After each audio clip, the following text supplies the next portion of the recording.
posting for such a long time, but I'm gonna try and get back into it. So I'm assuming you kind of know what this is about by the intro and hopefully not the ominous title and thumbnail. But last school year I took a puppet building class, and now I'm basically just gonna show you like everything that I made. While I only made 4 puppets, I'm still gonna show them off because I'm kind of proud of some of my work. So let's get right into it. Okay, so first up we have this bat I named Yubi. His face was originally a pig, so if he looks a little odd, that's definitely why. And I gave him this cute little bat nose and these dot eyes, while everyone else in the class kind of leaned for a more puppet-like eye. Like, I'll put up some photos as an example. I kind of went for all of these puppets the same eye. This was the first puppet I ever built, but it really set the platform for everyone I was going to in the future. I love his little hands and his cute little wings in the back. He also has really nice ears and is very soft. I don't know if you can tell off of the camera. And he is completely hand sewn, but I am really proud of the work, and we did actually make posters for each of the characters that I'll show at the very end. This puppet is actually my favorite one that I've made. So while he was the second puppet I made, I actually really connected with him and his design. I'm pretty sure the original animal was like a frog of some sort, but I kind of leans towards a bunny, as you can see. And it's also an apple themed bunny.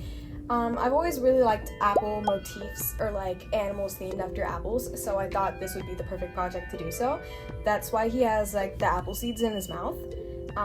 Also the cute little leaf on the top of his head that moves so much. And I really just liked sewing these giant bunny ears. They were really easy to make. And for all of these projects that have a foam base, such as his head being a foam base, we had to make them ourselves too. It was like we cut out a bunch of patterns and we put it all together. Now he does have little arm rods, as you can see. He also has little feet that I sewed. They were supposed to be like these 3D feet, but I wasn't able to make them work with his design, especially because I altered how his hands looked.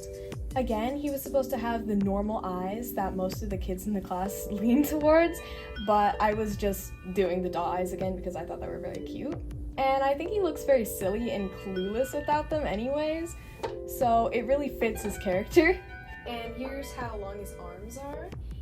This guy is definitely my favorite though, I love him so much. And now on to my least favorite but biggest project. This guy is an otter, and you probably can't tell at all because he's just a giant purple thing. You have to trust me when I say giant.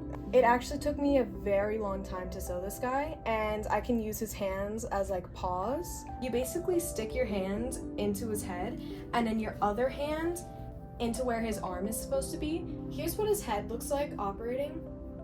And he's very fluffy, which kind of makes it annoying because his face looks like it's different every 5 seconds. His eyes chip so easily. I'm not even joking. This eye has chipped so many times. I've just had to start covering it up with like Sharpie every time, and it's driving me crazy.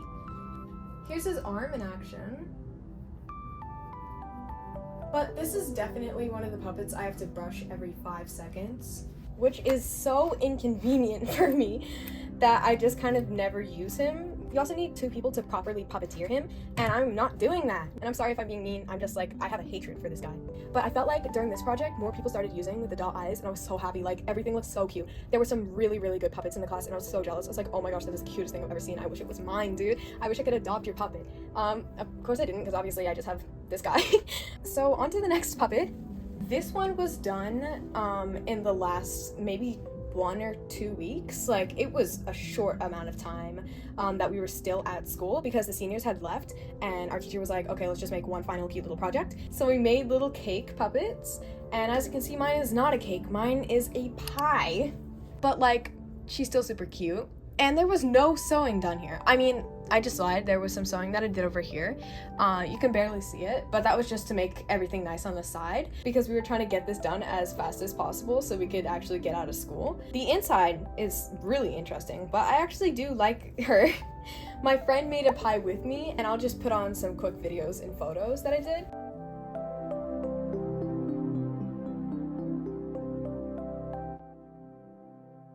But she was basically a matching pie, and that's just adorable to me.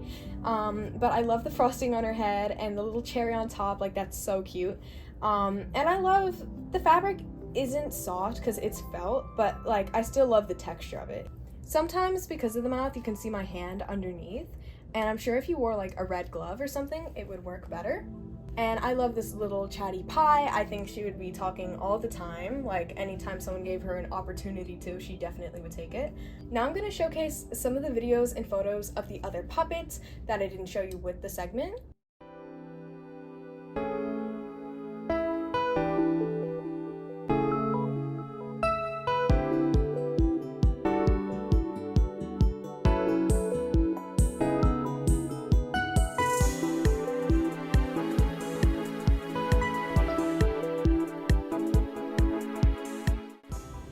And here were the little posters designed for each one of them.